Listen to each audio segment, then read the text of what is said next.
இயேசு நாமத்தில் வாழ்த்துக்கள். மத்தேயு 25ஆம் அதிகாரம் 29வது வசனம்.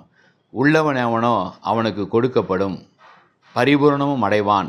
இல்லாதவனிடத்திலிருந்து உள்ளதும் எடுத்துக்கொள்ளப்படும். உள்ளவனுக்கு கொடுக்கப்படுமாம், இல்லாதவனுக்கு உள்ளதும் எடுத்துக்கொடும். என்ன இல்லாதவனுக்கு?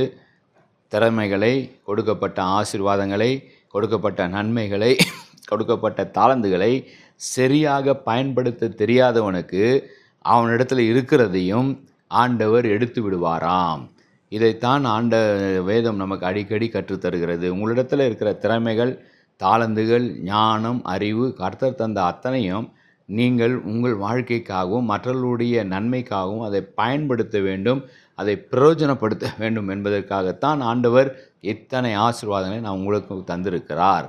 அதை நம்ம பயன்படுத்துகிறதே இல்லை என்பது தான் ஆண்டவருக்கு பெரிய வருத்தம். அப்படி பயன்படுத்தாமல் வைத்திருக்கிறத ஆண்டவர் எடுத்து மற்றவர்களுக்கு கொடுத்துரும். அநேகர் அப்படி தான் தங்களுக்கு இருக்கிற திறமைகளை, தங்களுக்குள்ளே ஆண்டவர் வைத்திருக்கிற தாளந்துகளை அவர்கள் அறிந்து கொள்கிறதும் இல்லை, அதை பயன்படுத்துகிறது இல்லை. ஒரு ஊரில் ஒரு பெரிய ஒரு பட்டணத்தில் ஒரு பிச்சைக்காரன் இருந்தானாம்.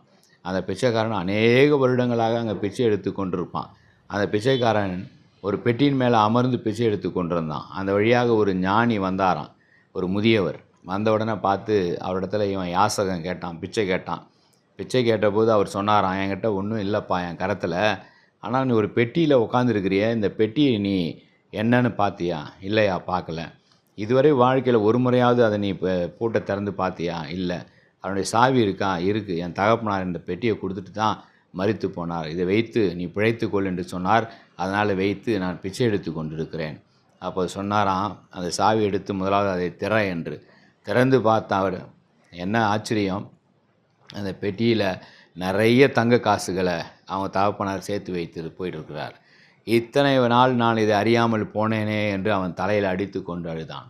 இத்தனை நாள் தங்க காசுகளை பெட்டியில் வைத்து அதன் மேலே உட்கார்ந்து நான் பிச்சை எடுத்து கொண்டிருந்தேனே, இதை முதலே நான் பார்த்திருந்தாலே எவ்வளோ வாழ்க்கை நான் அனுபவித்திருப்பேனே என்று சொல்லி அவன் வருத்தப்பட்டான். இப்படித்தான் அநேக நம்முடைய வாழ்க்கையில் நமக்கு ஆண்டவர் கொடுத்துருக்கிறத, நமக்குள்ளே இருக்கிற திறமைகள், நமக்குள்ளே இருக்கிற தாளந்துகள், நமக்குள்ளே இருக்கிற ஞானம், இவற்றை பயன்படுத்தாமலே ஒரு அநேகர் வாழ்க்கையில் அப்படியே அதை யூஸ் பண்ணாகவே அவர்கள் மரித்து மண்ணோட மண்ணாக போயிடுறாங்க.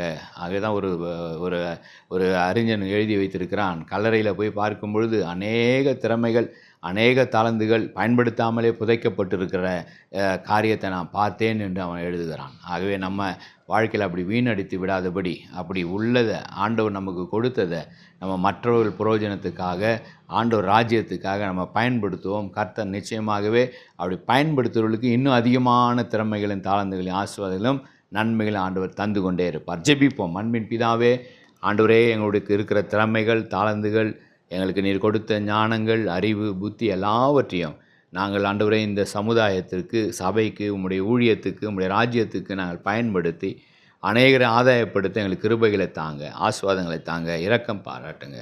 துதிகன மகிமை ஒருவருக்கே எடுக்கிறேன். இயேசு கிறிஸ்துவின் நாமத்தில் ஜெபங்கிற நல்ல பிதாவே, ஆமேன், ஆமேன். God bless you.